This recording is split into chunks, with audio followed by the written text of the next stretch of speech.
स्वागत है आप सभी का एक बार फिर से बीपीएससी प्रधान शिक्षक क्लासेस में। और आज के इस क्लास में हम लोग चर्चा करेंगे बिहार के भूगोल से कुछ महत्वपूर्ण प्रश्नों को लेकर के। तो ऑब्जेक्टिव प्रश्न होंगे और साथ में उनका कुछ एक्सप्लेनेशन भी देखने को मिलेगा। और बिहार के भूगोल में आगे बढ़े उससे पहले मैं आप लोगों को एक सजेशन देना चाहूँगा कि बिहार के भूगोल पार्ट के प्रिपरेशन के लिए आपको एक काम करना है। और वो काम ये है कि आपको बिहार का एक मैप ले लेना है बड़ा वाला, और उस मैप को गहन अध्ययन करना है। उस मैप का गहन अध्ययन करने के बाद आपके दिमाग में जो भी कॉन्सेप्ट होगा वो क्लियर हो जाएगा और बहुत सारी चीज़ें क्लियर हो जाएंगी और आपको अच्छे से समझ में आ जाएंगी। क्योंकि जो प्रत्यक्ष देख करके समझ में आता है वो पढ़ करके या सुन करके समझ में नहीं आता है। तो यहाँ पे पहला सवाल लेंगे अब बिहार का भौगोलिक स्वरूप से। पहला सवाल है कि बिहार राज्य का क्षेत्रफल क्या है। तो बिहार राज्य का क्षेत्रफल है 94,163 वर्ग किलोमीटर, इसे याद रखेंगे। और अगला प्रश्न लेंगे कि 2001 की जनगणना के अनुसार बिहार राज्य का कुल ग्रामीण क्षेत्रफल कितना है। तो बिहार राज्य का कुल ग्रामीण क्षेत्रफल है 92,358.40 वर्ग किलोमीटर। वहीं बात करेंगे कि 2001 के जनगणना के अनुसार बिहार का शहरी क्षेत्रफल कितना है। तो शहर का जो क्षेत्रफल था 1,804.60 वर्ग किलोमीटर था। अच्छा, अगला सवाल है कि बिहार राज्य का क्षेत्रफल भारत के क्षेत्रफल का कितना प्रतिशत है। भारत के कुल क्षेत्रफल का बिहार का क्षेत्रफल कितना प्रतिशत है। तो इसका सही आंसर है 2.86%। ठीक है, 2.86% है। अच्छा, अगला प्रश्न है कि क्षेत्रफल की दृष्टि से बिहार का भारत में कौन सा स्थान है। भारत में बिहार कितने नंबर पे आता है क्षेत्रफल के अकॉर्डिंग। तो देखिए, क्षेत्रफल के अकॉर्डिंग भारत में अभी बिहार 13वें पोजीशन पे आता है। पहले इसका स्थान 12वां था, लेकिन जब तेलंगाना राज्य बना तो तेलंगाना राज्य का क्षेत्रफल बिहार से बड़ा है, तो बिहार जो है खिसक करके आ गया 13वें पोजीशन पे। अगला सवाल है कि बिहार भारत के किस भाग में स्थित है दिशा के अनुसार से। तो दिशा के अनुसार से जब आप भारत के नक्शा में देखते हैं बिहार का स्थान, तो यह उत्तर पूर्व दिशा में है। ठीक है, उत्तर पूर्व दिशा। अगला सवाल है कि निम्नलिखित राज्यों में क्षेत्रफल की दृष्टि से बिहार किसके सबसे समीप है। सबसे नज़दीक बिहार का क्षेत्रफल किस राज्य के नज़दीक है। ऑप्शन है तमिलनाडु, अरुणाचल प्रदेश, पश्चिम बंगाल और झारखंड। तो उसका सही आंसर होगा पश्चिम बंगाल, क्योंकि पश्चिम बंगाल का क्षेत्रफल देखें तो 88,752 वर्ग किलोमीटर है। वहीं बिहार का क्षेत्रफल 94,163 वर्ग किलोमीटर है। तो बहुत ही नज़दीक ये पश्चिम बंगाल के हैं। अगला सवाल लेंगे कि बिहार राज्य की भू आकृति कैसी है। बिहार राज्य की जो भू आकृति है वो कैसी है, यानी कि अगर इसका हम लोग ज्यामितीय आकृति में देखें तो ये कैसी आकृति बनती है। क्या त्रिभुजाकार है या फिर आयताकार है या फिर वर्गाकार है या फिर अंडाकार है। तो इसका सही ऑप्शन होगा आयताकार। बिहार की जो भौगोलिक आकृति है वो लगभग आयताकार है। अगला सवाल है कि बिहार का अक्षांशीय विस्तार कितना है, आपको ये बताना है। बिहार का विस्तार है, ऑप्शंस यहाँ पे देख लेंगे। इसका सही ऑप्शन जो है वो है option number B, 24 degree 20 minute 10 second से लेकर के 27 डिग्री 31 मिनट 15 सेकेंड उत्तरी अक्षांश तथा 83 डिग्री 19 मिनट 50 सेकेंड से 88 डिग्री 17 मिनट 40 सेकेंड पूर्वी देशांतर के बीच है। तो ये आपका उत्तरी अक्षांश और इधर देशांतर। तो अक्षांशीय विस्तार और देशांतरीय विस्तार दोनों ही इसमें आ गया। याद रखेंगे, इसको नोट करके रख लेंगे क्योंकि ये काफ़ी इम्पोर्टेंट चीज़ है। अगला सवाल, बिहार का उत्तर से दक्षिण तक लंबाई कितनी है ना। बिहार का जो है उत्तर से दक्षिण तक लंबाई पूछा जा रहा है, कितनी है। तो इसका सही आंसर है 345 किलोमीटर। याद रखने के लिए आप याद रखेंगे 345। उत्तर से दक्षिण बिहार की लंबाई कितनी है, तो 345। ठीक है। और वहीं बात करें कि बिहार का पूर्व से पश्चिम तक चौड़ाई कितनी है। ठीक है, ये तो लंबाई हो गया, चौड़ाई कितनी है। तो चौड़ाई 483 किलोमीटर है। अगला प्रश्न है कि बिहार राज्य में प्रमंडल की कुल संख्या कितनी है। तो प्रमंडल की संख्या हम सभी को पता है कि बिहार में कुल 9 प्रमंडल हैं, जबकि विभाजन से पहले बिहार में कुल 13 प्रमंडल थे और अभी वर्तमान समय में 9 प्रमंडल है। तो एक प्रश्न ये भी पूछा जा सकता है कि विभाजन से पहले बिहार में कितने प्रमंडल थे। तो बिहार में विभाजन से पहले 13 प्रमंडल थे। अब यहाँ मिलान करने के लिए दिया गया है सूची 1 को बिहार के प्रमंडल, सूची 2 प्रमंडल में जिलों की संख्या से सह संबंधित करें और इसमें कौन बेमेल है उत्तर दें। तो आप इसके लिए एक ऐसा काम करें कि बिहार के जितने प्रमंडल हैं, 9 प्रमंडल के अंतर्गत कितने कितने ज़िले हैं, उन सभी ज़िलों के नाम लिख करके याद कर लें, ताकि ये पूरा कॉन्सेप्ट ही क्लियर हो जाएगा और आपके दिमाग में ये चीज़ें रहेंगी कि किस प्रमंडल के अंतर्गत कितने ज़िले हैं, है ना। 9 प्रमंडल में टोटल मिला करके 38 ज़िले हो जाएंगे। तो किस प्रमंडल में कौन सा ज़िला है, और बड़ा से छोटा के क्रम में सजाएं तो और ज़्यादा बेटर होगा, है ना। तो यहाँ पे दिया हुआ है पटना में 6 ज़िले हैं, भागलपुर में 3 ज़िले हैं, पूर्णिया में 4 ज़िले हैं, दरभंगा में 3 ज़िले हैं। तो इसमें गलत है बी ऑप्शन, भागलपुर में 3 ज़िले नहीं हैं बल्कि 2 ही ज़िले हैं। भागलपुर में भागलपुर और बांका केवल 2 ज़िले हैं। तो यहाँ पे दूसरा ऑप्शन सही हो जाएगा। अगला प्रश्न फिर से वही वाला है, बिहार के प्रमंडल और प्रमंडल में जिलों की संख्या से सहसंबंधित करें और इसमें देखेंगे कि कौन बेमेल है। तो तिरहुत में 6 ज़िले हैं, मगध में 5 ज़िले हैं, कोसी में 3 ज़िले हैं, मुंगेर में 5 ज़िले हैं। तो इसमें गलत जो है वो डी है, मुंगेर में 6 ज़िले हैं। ठीक है, मुंगेर में कौन कौन 6 ज़िले हैं, तो मुंगेर खुद हो गया, दूसरा खगड़िया, बेगूसराय, लखीसराय, जमुई और शेखपुरा, ये 6 ज़िले मुंगेर के अंतर्गत हैं। अगला प्रश्न है, सारण प्रमंडल में जिलों की सही संख्या कितनी है। तो सारण प्रमंडल में 3 ज़िले हैं, सारण, सिवान और गोपालगंज, ये 3 ज़िले सारण प्रमंडल में आते हैं। अगला सवाल है कि इनमें से कौन सा कथन गलत है। पटना प्रमंडल के ज़िले हैं पटना, नालंदा, बक्सर, भोजपुर, रोहतास, कैमूर। तो देखिए इस तरह के जो सवाल आएंगे तो वही ट्रिक काम करेगा। 9 प्रमंडल आप लिख लें और 9 प्रमंडल में कितने कितने ज़िले हैं इसको आप लिख लें, तो ये सारे प्रश्न वहाँ से सॉल्व हो जाएंगे।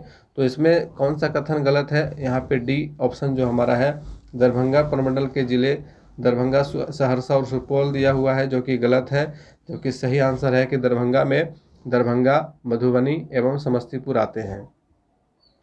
अगला सवाल लेंगे कि बिहार के प्रमंडल के संबंध में निम्नलिखित में से कौन सा तथ्य गलत है। तो फिर से वही वाला सवाल आ गया। तो इसमें सी ऑप्शन जो है वो गलत है कि सारण प्रमंडल के ज़िले हैं मुजफ्फरपुर, वैशाली, गोपालगंज, शिवहर एवं सिवान, ये गलत है। अगला सवाल है कि बिहार राज्य में वर्तमान में कुल कितने ज़िले हैं। तो बिहार राज्य में वर्तमान में 38 ज़िले हैं, है ना। विभाजन से पूर्व 55 ज़िले थे और विभाजन के बाद 37 ज़िले बिहार में बच गए, 18 ज़िले आपके झारखंड में चल गए और विभाजन के बाद एक नया ज़िला बनाया गया अरवल। तो कुल ज़िलों की संख्या हो गई 38। ठीक है, ये सारे तथ्य याद रखेंगे। अच्छा, अगला प्रश्न है कि क्षेत्रफल की दृष्टि से बिहार का सबसे बड़ा जिला कौन सा है। तो आप सभी को पता है कि पश्चिमी चंपारण बिहार का सबसे बड़ा जिला है क्षेत्रफल की दृष्टि से। और क्षेत्रफल की दृष्टि से बिहार के सर्वाधिक बड़े जिले का समूह घटते क्रम में आपको सजाना है यहाँ पे। तो ऑप्शंस दिए गए हैं, गया, पश्चिम चंपारण, पूर्वी चंपारण, रोहतास। तो इसमें घटते क्रम में जब सजाने की बात आएगी तो सबसे बड़ा जिला सबसे पहले होगा। तो सबसे पहला ऑप्शन होना चाहिए पश्चिम चंपारण, तो ये तो गलत हो गया। आगे के 3 ऑप्शन देख लेते हैं। पटना पहला दिया है तो ये भी गलत हो जाएगा, गया पहले दिया है ये भी गलत हो जाएगा। पश्चिमी चंपारण, गया, पूर्वी चंपारण, रोहतास, ये सही है क्योंकि पश्चिम चंपारण जो है सबसे बड़ा जिला है। तो ये घटते क्रम में यहाँ पे डी ऑप्शन सही होगा। क्षेत्रफल की दृष्टि से बिहार का सबसे छोटा जिला बताइए। तो क्षेत्रफल की दृष्टि से सबसे छोटा जिला शिवहर है। ठीक है, शिवहर। अच्छा, बिहार के कितने जिलों को अलग करके झारखंड राज्य का निर्माण किया गया था। तो अभी हमने चर्चा की कि जब बिहार का विभाजन हुआ था तो 37 जिले बिहार में थे और 18 जिले झारखंड में चले गए थे। और विभाजन के बाद अरवल नया जिला बना था तो बिहार में 38 जिले भी हो गए हैं। तो यहाँ झारखंड में उस समय 18 जिले चले गए थे। 15 नवंबर 2000 को बिहार के विभाजन के उपरांत बिहार में जिलों की संख्या कुल कितनी थी। तो बिहार में उस समय 37 जिले थे। कितने जिले थे? 37 जिले थे। और उसके बाद विभाजन के बाद अरवल का निर्माण हुआ है। यहाँ पे अगला प्रश्न आ गया कि बिहार का सबसे नवसृजित जिला अरवल किस जिला के विभाजनोपरांत बना है, किस जिला से अलग होकर के बना है। तो यहाँ पे सही ऑप्शन होगा जहानाबाद। बिहार का जिला जिसकी सीमा उत्तर प्रदेश और झारखंड दोनों को स्पर्श करती है वो कौन सी है। उत्तर प्रदेश को भी टच करती है और झारखंड को भी टच करती है, वह है रोहतास। कौन सा है? रोहतास, याद रखेंगे। बिहार का वह जिला जिसकी सीमा नेपाल एवं उत्तर प्रदेश दोनों को टच करती है, वह है आपका पश्चिमी चंपारण। झारखंड की सीमा को स्पर्श करने वाले बिहार के जिलों का सही समूह है। तो देखिए ये सारे प्रश्न जो है आपको मैप जब आप देखिएगा तो बिल्कुल कॉन्सेप्ट क्लियर हो जाएगा, ठीक है। इधर उधर दिमाग भटकेगा नहीं, मैप में स्पष्ट दिखेगा तो वो सारी चीज़ें क्लियर हो जाएंगी। तो यहाँ पे ऑब्जेक्टिव क्वेश्चन है, डायरेक्ट बताना है आपको। तो यहाँ पे सही आंसर सी है, रोहतास, औरंगाबाद, गया, नवादा, जमुई, बांका, भागलपुर और कटिहार, ये ज़िले जो है वो झारखंड की सीमा को स्पर्श करते हैं और इनकी संख्या जो है वो 8 है। कुल कितनी है? 8। 1 2 3 4 5 6 7 और 8। अगला सवाल है कि नेपाल की सीमा को स्पर्श करने वाले बिहार के जिलों का सही समूह क्या है। तो देखिए नेपाल की सीमा में अब चले जाइए, नेपाल की सीमा से सटे हुए कौन कौन से ज़िले हैं। तो उसका सही ऑप्शन आप यहाँ पे देखेंगे, पहला ही ऑप्शन सही है, पश्चिमी चंपारण, पूर्वी चंपारण, सीतामढ़ी, मधुबनी, सुपौल, अररिया और किशनगंज।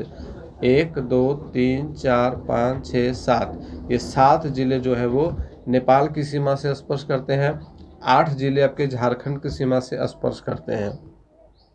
अगला सवाल, उत्तर प्रदेश की सीमा को स्पर्श करने वाले बिहार के ज़िलों का सही समूह क्या है।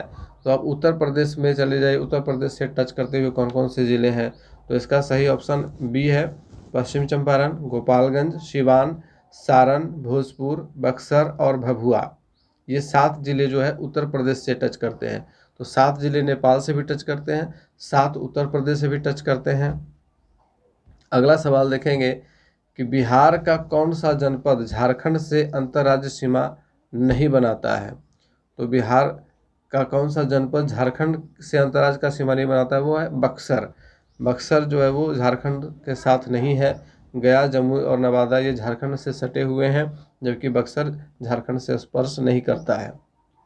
अगला सवाल है कि बिहार के निम्नलिखित जिलों में से कौन जिला बिहार की सीमा के साथ नेपाल की सीमा को स्पर्श नहीं करता है। तो जो नेपाल की सीमा से स्पर्श करते हैं वो 7 जिले याद रखेंगे, उसको छोड़ करके जो ऑप्शन मिलेगा वो सही हो जाएगा। तो यहाँ सही ऑप्शन है समस्तीपुर। समस्तीपुर नेपाल से नहीं सटा हुआ है। अच्छा, अगला सवाल है कि बिहार में अनुमंडलों की कुल संख्या कितनी है। तो बिहार में कुल अनुमंडल 101 हैं, याद रखेंगे कि बिहार में अनुमंडल 101 हैं। अगला सवाल है, झारखंड बिहार से कब पृथक हुआ था, कब अलग हुआ था। ये काफ़ी इंपॉर्टेंट क्वेश्चन है और बीपीएससी में कई बार पूछा जा चुका है और आगामी एग्जाम में भी पूछे जाने की संभावना है। तो याद रखेंगे 15 नवंबर 2000 को बिहार झारखंड से अलग हुआ था, झारखंड बिहार से अलग हुआ था, सॉरी। अच्छा, अगला सवाल है कि पुराना बिहार का कितना प्रतिशत जमीन लेकर झारखंड राज्य बना है। ये बीपीएससी में सवाल पूछा जा चुका है। तो ऑप्शन नंबर बी सही होगा, 45.85% हिस्सा झारखंड में चला गया था। अगला सवाल है कि झारखंड राज्य के गठन के उपरांत बिहार राज्य के पास कितना प्रतिशत जमीन बच गया है। तो इसका सही ऑप्शन है लगभग 54%। बिहार राज्य का कौन सा शहर झारखंड राज्य का राजधानी बना। तो झारखंड का राजधानी कहाँ है, रांची है। बिहार में शहरों की संख्या वर्तमान में कितनी है। तो बिहार में शहरों की संख्या 199 है, ठीक है। स्टैचरी टाउन्स का रिपोर्ट है 139, सेंसस टाउन नॉन स्टैचरी 60, दोनों मिला करके हो जाते हैं 199। ये सेंसस ऑफ इंडिया 2011 यानी कि 2011 की जनगणना के अनुसार ये रिपोर्ट है। अगला सवाल है कि बिहार में राजस्व ग्रामों की संख्या कितनी है। तो बिहार में राजस्व ग्रामों की संख्या 44,874 है, ठीक है। जनगणना 2011 से लिया गया है ये। बिहार में सामुदायिक विकास प्रखंड की संख्या कितनी है। तो इसका सही आंसर है 534। बिहार में पंचायत की संख्या कितनी है। तो बिहार में पंचायतों की संख्या 8,398 है। समुद्र तल से बिहार की ऊंचाई कितनी है। ये कुछ इंपॉर्टेंट क्वेश्चन है कि समुद्र तल से बिहार की ऊंचाई कितनी है। तो इसका सही आंसर है 173 फीट। पटना का स्थानीय समय क्या है। भारतीय मानक समय से आगे है, भारतीय मानक समय से पीछे है, वही है जो भारतीय मानक समय का है, भारतीय मानक समय से संबंधित नहीं है। तो देखिए पटना का जो स्थानीय समय है वो भारतीय मानक समय से 15 मिनट का अंतर है। ठीक है, 15 मिनट का डिफरेंस है, यहाँ पे याद रखेंगे। निम्नलिखित देशांतर रेखाओं में से कौन सी बिहार से होकर के गुजरती है? बिहार से होकर के गुजरने वाली कौन सी देशांतर रेखा है? तो याद रखेंगे 86 डिग्री जो रेखा है वो बिहार से होकर के गुजरती है। अच्छा, अगला सवाल है कि बिहार राज्य की सीमा किस देश को स्पर्श करती है? बिहार राज्य की सीमा किस देश को स्पर्श करती है? तो इसका सही आंसर नेपाल है। बहुत ही आसान सा सवाल है। बिहार विस्तृत है कर्क रेखा के उत्तर में, कर्क रेखा के दक्षिण में, कर्क रेखा के उत्तर तथा दक्षिण में, इनमें से कोई नहीं। तो इसका सही आंसर है कर्क रेखा के उत्तर में। बिहार की सीमा से संबंधित कौन सा कथन सही है? पहला है कि बिहार राज्य की सीमा को स्पर्श करने वाली भारत के राज्यों की संख्या 3 है। दूसरा है कि देश के झारखंड, उत्तर प्रदेश एवं पश्चिम बंगाल राज्य बिहार राज्य की सीमा को स्पर्श करती है। तीसरा है सोमेश्वर की श्रेणी के शीर्ष भाग बिहार और नेपाल के बीच सीमा रेखा के रूप में माना जाता है। और चौथा उपरोक्त सभी है। तो ये तीनों ही कथन सही है बिहार की सीमा से संबंधित। अच्छा, बिहार राज्य की चौहद्दी बताइए। तो बिहार राज्य की चौहद्दी काफ़ी आसान है। उत्तर में नेपाल, दक्षिण में झारखंड, पूर्व में पश्चिम बंगाल तथा पश्चिम में उत्तर प्रदेश। बिहार का वह जिला जो पश्चिम बंगाल एवं नेपाल दोनों को स्पर्श करती है वो कौन सी है? तो इसका सही आंसर है किशनगंज। किशनगंज वह जिला है जो पश्चिम बंगाल को भी टच करती है और उधर उत्तर में नेपाल को भी टच करती है। भारत में जनसंख्या के अनुसार तीसरा एवं क्षेत्रफल में 12वां राज्य कौन सा है? तो ये देखिए 12वां राज्य यहाँ पे पूछा गया। ये काफ़ी पुराना सवाल है, बीपीएससी में पूछा गया था और इसीलिए यहाँ पे 12वां दिया गया है। अब वर्तमान समय में ये 13वें पोजीशन पे चला गया क्षेत्रफल की दृष्टि से। ठीक है, याद रखेंगे। प्राकृतिक बनावट की दृष्टि से बिहार बटा हुआ है। गंगा का उत्तरी मैदान, दक्षिण गंगा का मैदान, उपरोक्त इनमें से कोई नहीं। तो उपरोक्त यहाँ पे ए और बी दोनों ऑप्शन सही है। गंगा के उत्तरी मैदान के रूप में भी बटा हुआ है और गंगा के दक्षिणी मैदान के रूप में भी बटा हुआ है, क्योंकि गंगा नदी बिहार के बीचों बीच से होकर के गुजरती है। अगला प्रश्न है कि बिहार के उत्तरी गंगा के मैदानी भाग का निर्माण हुआ है। गंगा और उसकी सहायक नदियों के निक्षेप से, गंगा और सोन नदी के निक्षेप से, सोन और कोसी नदी के निक्षेप से, घाघरा और गंडक नदी के निक्षेप से। तो पहला ऑप्शन यहाँ पे सही होगा कि बिहार में गंगा के उत्तरी मैदान की सहायक नदियाँ घाघरा, गंडक, बूढ़ी गंडक, कोसी, बागमती, कमला, बलान आदि हैं और इन्हीं के निक्षेप से उत्तरी गंगा के मैदानी भाग का निर्माण हुआ है। बिहार के उत्तर पश्चिम में स्थित हरहा नदी की घाटी को क्या कहा जाता है? तो हरहा नदी की घाटी को दून घाटी कहा जाता है, याद रखेंगे। अगला प्रश्न है कि किसका शीर्ष भाग बिहार और नेपाल के बीच सीमा रेखा के रूप में माना जाता है? तो सीमा रेखा के रूप में सोमेश्वर की श्रेणी को माना जाता है। सोमेश्वर की जो पहाड़ियाँ हैं उसकी श्रेणी को। बिहार में गंगा का उत्तरी मैदान कितने क्षेत्रफल पर विस्तृत है? तो बिहार में गंगा का उत्तरी मैदान 56,980 वर्ग किलोमीटर क्षेत्रफल पर विस्तृत है। अगला है बिहार में गंगा का दक्षिणी भाग कितने क्षेत्रफल पर विस्तृत है? तो दक्षिणी भाग 33,670 वर्ग किलोमीटर पर विस्तृत है। बिहार राज्य में मैदानी भाग कितने क्षेत्र में विस्तृत है? तो मैदानी भाग बहुत ज़्यादा है, 90,650 वर्ग किलोमीटर पूरा मैदान ही बिहार में है। अगला सवाल है कि बिहार के उत्तरी भाग में पश्चिम से पूर्व की ओर बढ़ते क्रम में दोआब का सही क्रम कौन सा है? घाघरा गंडक दोआब, गंडक कोसी दोआब और कोसी महानंदा दोआब। अब इनको आपको सही क्रम में सजाना है। तो ये सही क्रम में ही है, 1 2 3 इसी तरह से बढ़ते क्रम में दोआब मिलते हैं। गंगा नदी के दक्षिणी भाग में फैले बिहार के क्षेत्र को क्या कहा जाता है? तो इसका सही आंसर है गंगा सोन दोआब, मगध का मैदान, अंग का मैदान, ये तीनों ही नाम से जाना जाता है। ठीक है, तो उपरोक्त सभी। अगला सवाल है कि बिहार के उत्तरी मैदान की ढाल पश्चिमी भाग में उत्तर पश्चिम से है। तो उत्तर पश्चिम से दक्षिण पूर्व की ओर उत्तरी मैदान की ढाल है। बिहार के उत्तरी पूर्व भाग में ढाल उत्तर से किस दिशा में है? तो उत्तर से दक्षिण दिशा में है। अगला सवाल है कि बिहार में पूर्वी भाग की अपेक्षा पश्चिमी भाग की ढाल है, तो पश्चिमी भाग की ढाल अधिक है। ठीक है, पूर्वी भाग की अपेक्षा पश्चिमी भाग की ढाल अधिक है। बिहार में दक्षिणी गंगा के मैदान की औसत ढाल है, दक्षिण से उत्तर की ओर है। ठीक है, दक्षिण से उत्तर की ओर। गंगा के मैदानी भाग की ढाल प्रति किलोमीटर कितनी है, तो प्रति किलोमीटर 6 सेंटीमीटर है, याद रखेंगे इसको। उत्तरी गंगा के मैदान में शिवालिक पर्वत श्रेणियों में सम्मिलित है, तो उत्तरी गंगा के मैदान में शिवालिक पर्वत श्रेणियों में सम्मिलित है रामनगर दून की पहाड़ी श्रृंखला और सोमेश्वर की पहाड़ी श्रृंखला, ये दोनों ही। अगला प्रश्न है कि बिहार के उत्तरी भाग में 32 किलोमीटर लंबी रामनगर दून की पहाड़ियां हैं, इसकी चौड़ाई कितनी है, तो इसकी चौड़ाई 6 से 8 किलोमीटर है। बिहार के दक्षिणी गंगा के मैदान में अवस्थित पहाड़ियां कौन सी हैं, तो दक्षिणी गंगा के मैदान में धारवाड़ कालीन क्वार्टजाइट की पहाड़ियां हैं। अगला सवाल लेंगे कि बिहार के किस जिले में सोमेश्वर की पहाड़ी स्थित है, सोमेश्वर की पहाड़ी पश्चिमी चंपारण जिले में स्थित है। बिहार में दियारा भूमि कहा जाता है, तो दियारा भूमि गंगा से पूरब ऊंचा टीला क्षेत्र को कहा जाता है। अगला है कि बिहार के उत्तर पश्चिम में स्थित पहाड़ियाँ जिसे शिवालिक श्रृंखला भी कहा जाता है, जो है एक ज्वालामुखी पर्वत है, भ्रंशोत्य पर्वत है, नवीन मोड़दार पर्वत है, अवशिष्ट पर्वत है। तो इसका सही ऑप्शन जो है वो ऑप्शन नंबर सी है, नवीन मोड़दार पर्वत है शिवालिक श्रृंखला। बिहार के दक्षिण पश्चिम क्षेत्र की पहाड़ियाँ किस समूह की हैं, तो ये विंध्यन समूह की हैं। ठीक है, विंध्यन समूह की हैं, याद रखेंगे। बिहार के उत्तरी मैदानी भाग में एक विशेष आकृति की भूमि पाई जाती है जिसमें जल भरा रहता है, उसे क्या कहते हैं, तो उसे चौर कहते हैं। क्या कहते हैं, चौर।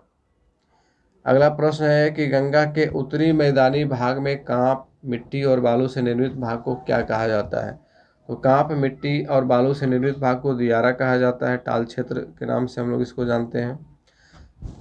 नालंदा जिले में स्थित है राजगीर की पहाड़ियाँ, गिरियक की पहाड़ियाँ, बिहार शरीफ की पहाड़ियाँ, उपरोक्त सभी, क्योंकि ये तीनों ही नालंदा जिले में आते हैं।